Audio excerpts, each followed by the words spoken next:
और आज हम सच में गावे ना आइल रही, आज बस हम थोड़ा एंजॉय करे लेकिन कि आज हमारे भतीजा के जन्मदिन रहा तो सबका स्वागत करे भी आइल रही। जितना भी कलाकार ए मंच पे आइल बने यारा के धरती पे यानी हमरा घरे आइल बने, बहुत बहुत धन्यवाद कल्लू भैया के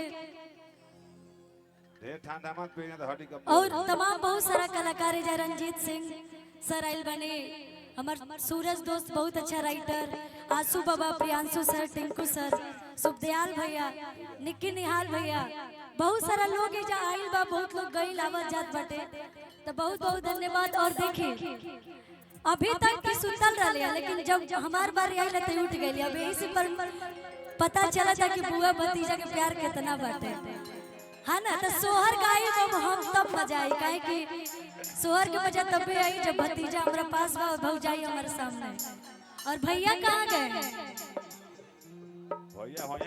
हेलो तू सोहर गई बोले कि हम एगो आग्रह करब, भौजाई चोरी का निकाल जब तहर ननद तहर बेटा के गोदी में लेके सोहर गावते तब गावे से पहले तू दे दो। निकाल लजा मत, सासू मां से तू लजा मत, सासू मां डरती है ना तारा। मुकेश भैया हम चाहते हैं कि हमार हिस्सा के जितना नेक बाटे आज सब करा के मिले, हमरा के ना कहे कि भाभी हमरा के पहले ही से ही बहुत कुछ देले बनी और देवे नहीं हमेशा। ठीक है, हमकी भाभी हमेशा देती है और एक माँ की तरह प्यार करती है, इससे बढ़ के मेरे लिए क्या चाहिए। हम रहते हैं पटना में और भाभी मेरे पास ही रहती है, एक माँ की तरह प्यार करती है मुझे। अब इससे बढ़ के मुझे कुछ नहीं चाहिए भाभी से। बहुत बहुत धन्यवाद भैया भाभी का।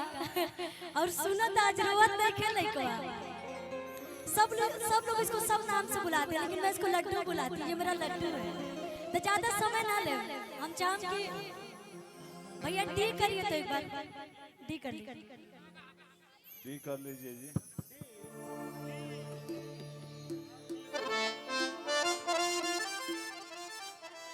और मैक्स हॉस्पिटल के ऑनर हमारे पवन भैया भी आए हैं हमारे बीच, बहुत बहुत धन्यवाद भैया का।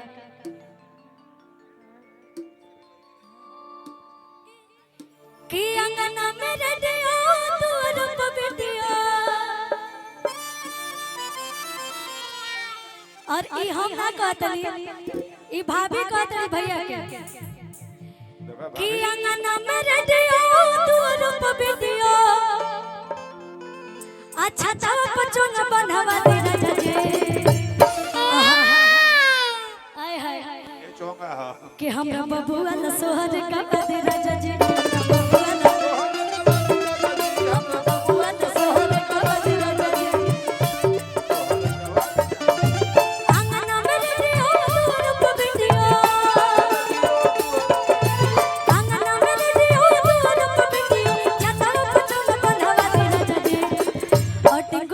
सर की तरफ से बहुत बहुत सारा प्यारा आशीर्वाद।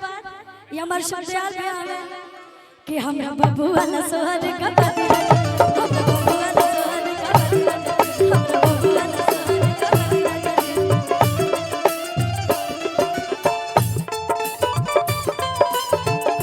सोहर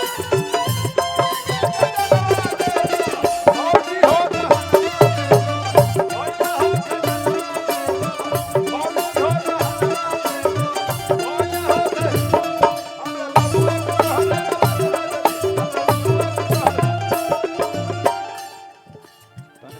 और सबे के पीछे के हुआ होते नहीं। ये बुआ और भतीजे का प्यार है, इसका कोई गोद नहीं है, किसी के गोद नहीं जा सकता है लड़का। और कितना वो रोता रहे जब मैं जाती हूँ तो चुप हो जाता है, ये बात सच है। और भाभी आई है, थोड़ा सा ही लड़कियाँ थोड़ा सा। और वैसे तो भाभी हमरा बहुत नेक मिला है। बंटी जी हेलो, सामने से हटिए। और ये हमारी भौजाई लोग की तरफ से बहुत सारा प्यार आशीर्वाद। हमरा बबुआ न सोहर का बाती हमरा बबुआ न सोहर का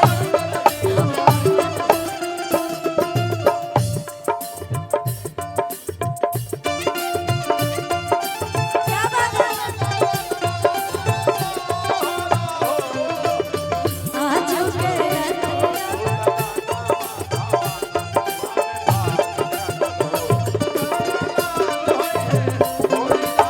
हाय हाय हाय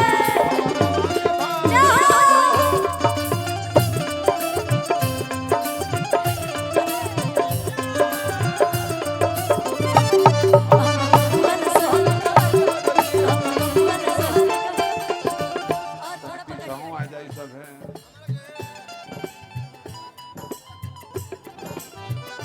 और भाभी रुके रुके रुके ताइयों ने किस भैया भाभी दोनों लोग हैं।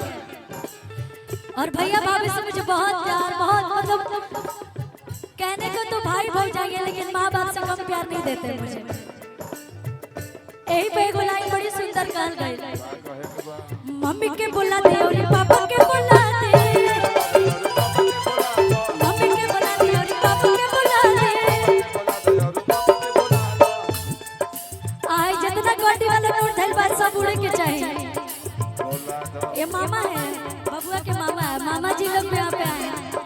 अच्छा दूसरा का ये हम नहीं बोल सकते हैं, बबुआ के मामा जी लोग भी आए हैं। मम्मी के बोला दे और पापा के बोला दे,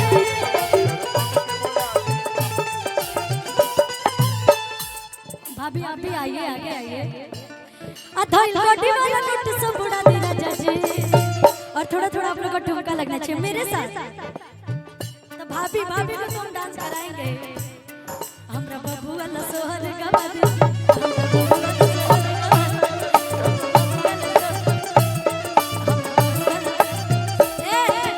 अब बबुआ के चाचा लोग भी इधर इधर आइए। चाचा लोग की तरफ से क्या मिल रहा है मुझे? सूरज जी है, कुणाल जी है, टिंकू सर है, बुलेट जी है। तो चाचा जी लोग की तरफ से मिलना चाहिए ना। अरे वो नीचे है तो नहीं, कोई बात नहीं भाभी, भाभी आप जाइए।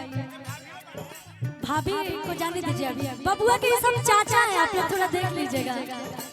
अब बबुआ की मौसी भी बैठी है सामने, हमारी दोस्त अंजलि जी। अधोइल गोटी वाला नोट सब उड़ा दे राजा जी। हमरा बबुआ ला सोहर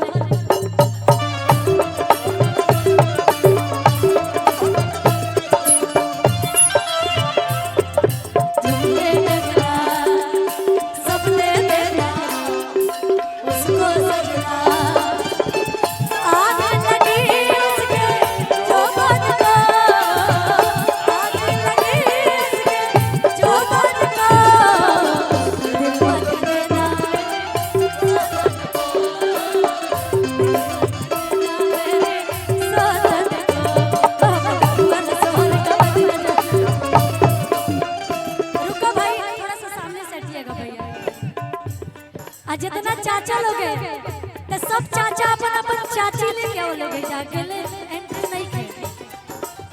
एक मिनट भैया भाभी, जितने चाचा इकट्ठे हुए सब अपनी अपनी चाची लेके आएंगे। बबुआ की चाची लेके आएंगे आप लोग, सिंगल एंट्री नहीं है यहाँ पे। कि चाचा के बोला दी और चाची के बोला दी।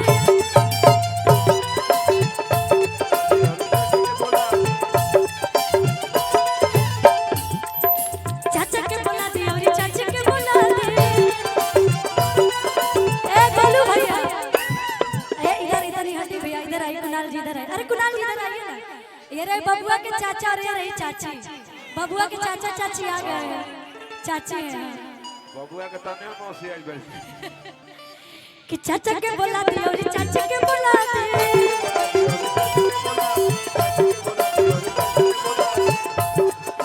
अब बबुआ के फुआ जब यही जे बड़ी तो कहो, अब बबुआ के फुआ के नचा दे राजा जी। हमरा बबुआ ला सोहर गवा दे।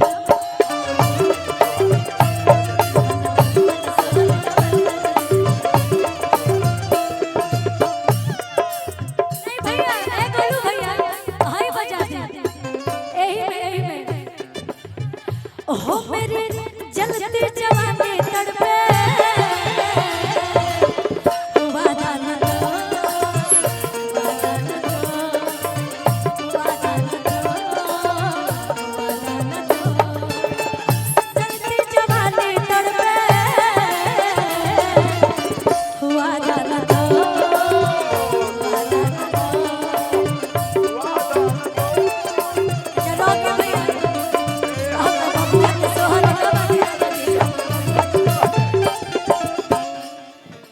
और यहाँ पे दादा दादी भी है, लेकिन यहीं पे खत्म करो बहुत दिनों पर। हमरा बबुआ के सोहर गवा दे राजा जी। हमरा बबुआ के सोहर गवा दे, हमरा बबुआ के सोहर गवा दे राजा जी। एक गीत के बहुत अच्छा राइटर हमारे बहुत ही अच्छा मित्र सूरज सिंह जी जो कि बहुत प्यारा प्यारा हमारे गीत लिख रहे बड़े कि आशा ही तू चाचा बोल छैले रहा आयु पिया बिहार के हिलैले रहा तो जब बोल के गोली से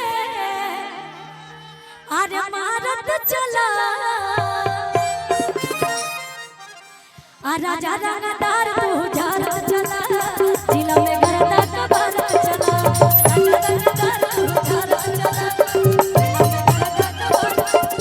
राजा रंगदार तू झारत चला जिला में गरदा का भारत चला ओ साहित्य चारों ओर छाए रहा यूपी बिहार के हिलैले रहा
असली रूप में अब लोआई वालो भाभी जितना रहुआ सामने लोग सीधा बनत रहले सब रो नाटक देखे असली रूप ये आई लोग के और ए में अभी वो गाना बहुत वायरल चलता भैया ओ भागेला रे दीवानी तू भागा के ले चला आवारा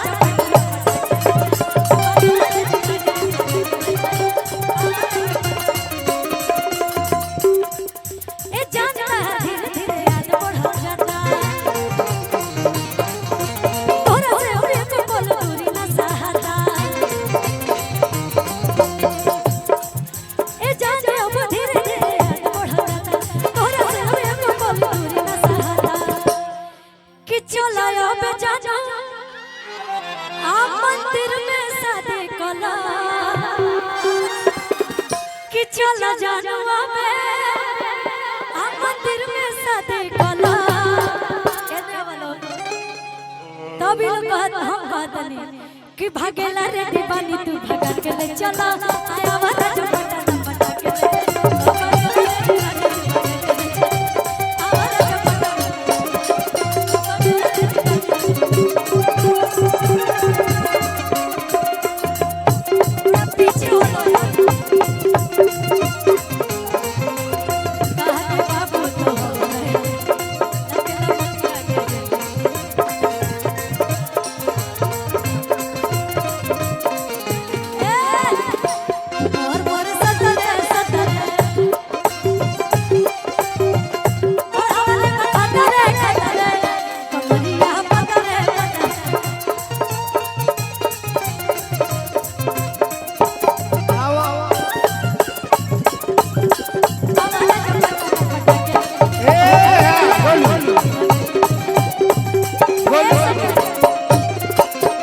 सूरज के ढेर गर्मी हो गेल उन्होंने जाके पंखा के हवा खियाई जाए खुशी खुशी खुशी मुकेश बाबू थोड़ा हटिए